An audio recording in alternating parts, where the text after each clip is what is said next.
said the club was 100% blacks, unless you saw a white cop. The owner of the club was white. Was 708 Club was a white owned, but the only time he'd come in there to pick up his receipts, and the black people was running it. So when we would be on stage there, Junior Wells and myself, or anywhere our mother, you see two white faces come in and sit at a table, or stand.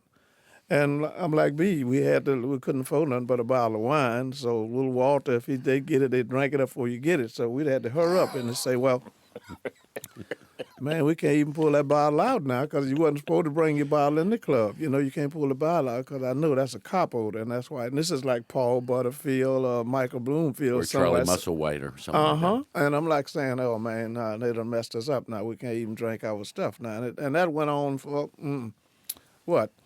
6 months or 8 months before they started identifying themselves that they wanted to hear the play. I think the first time I realized Michael Bloomfield, it was at one of Wolf's concerts. Michael was a guitarist.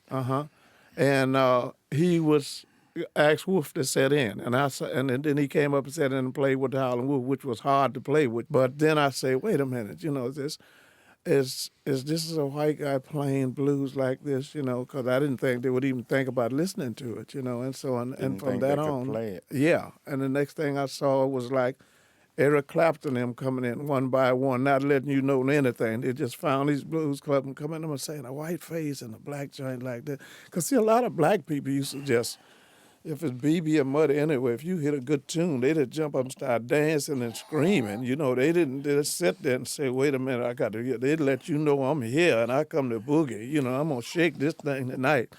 And they were just sitting there quiet looking. I'm saying, wait a minute, what is this, And then I finally went to England in February of 1965, and I'm like him. I'm like saying, now maybe I should learn. Maybe I should play a country and western. I don't know how to do that. What am I gonna play here?